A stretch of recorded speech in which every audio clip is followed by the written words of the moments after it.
Once upon a time, on a cozy little farm bathed in golden sunlight, lived a little chicken named Pip. Pip wasn't like the other chickens. While they were content pecking at seeds and clucking in the shade, Pip's heart was a drum, beating with the rhythm of endless curiosity. His tiny black eyes darted everywhere, always searching for the next adventure. One morning, Pip woke up with a powerful urge. He had heard the older roosters crow about the great green hill, a magical place just beyond the farm's old wooden fence. They said the juiciest worms and sweetest berries grew there. The farm was safe and comfortable, but the thought of the great green hill made Pip's feathers tingle with excitement. "I have to see it," he chirped to himself, his little heart pounding. He remembered Mama Hen's warning.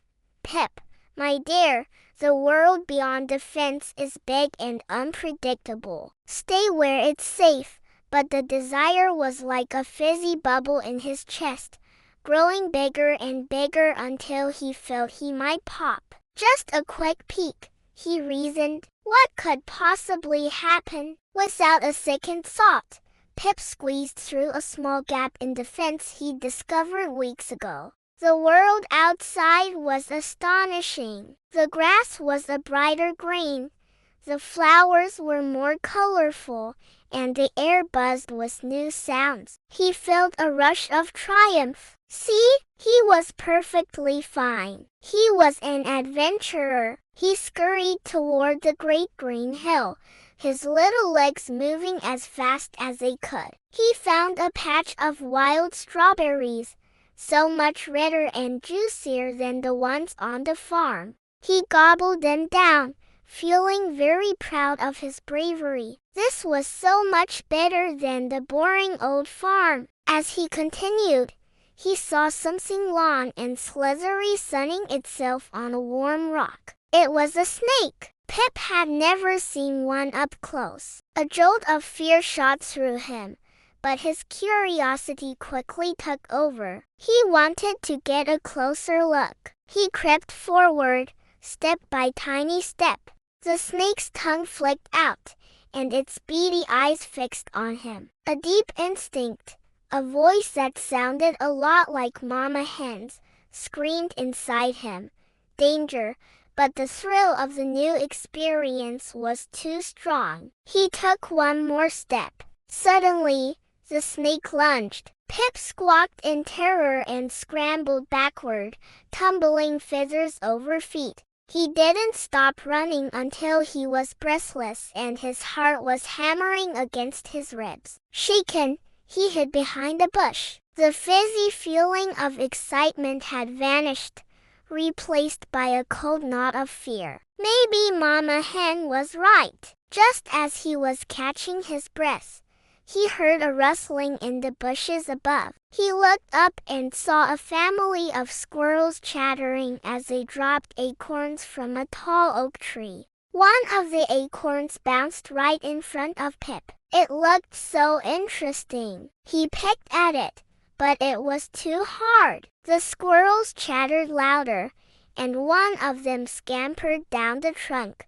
scolding him with loud clicks and tail flicks. It was their winter food. Pip felt a pang of shame. He hadn't thought about that. He was so caught up in his own curiosity that he didn't consider he was bothering the squirrels or taking their food. He backed away slowly, his head drooping. By now, the sun was beginning to set, painting the sky in shades of orange and purple. The air grew chilly, and unfamiliar shadows stretched across the ground. The farm seemed so far away. The feeling of adventure was completely gone, replaced by a deep loneliness and regret. He missed the familiar clucking of his flock. He missed the warmth of Mama Hen's wing. A wave of panic washed over him. What if he couldn't find his way back? Tears welled in his eyes. He wanted to run in every direction at once,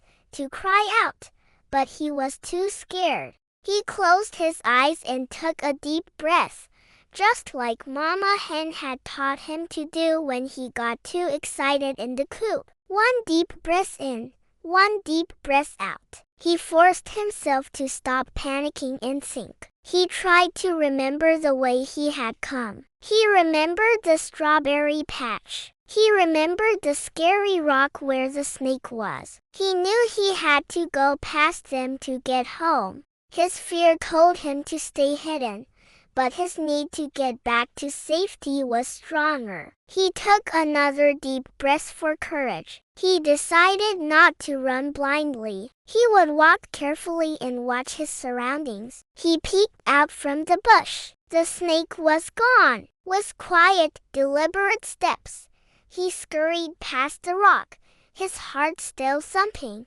But this time, he was in control. He didn't let his fear make him reckless. He passed the strawberry patch, resisting the urge to stop for another bite. His only goal was home. Finally, through the twilight, he saw it, the old wooden fence of the farm. Relief washed over him in a warm wave. He found the gap and squeezed through, back into the familiar, comforting scent of hay and home. Mama Hen rushed over, her voice frantic with worry. "Pip, where have you been? I was so scared." Instead of making excuses, Pip looked up at his mother, his eyes full of tears. "I'm sorry, Mama," he peeped. "I went to the great green hill. I was too curious and I didn't listen. I got scared, and I bothered the squirrels. It wasn't as fun as I thought it would be."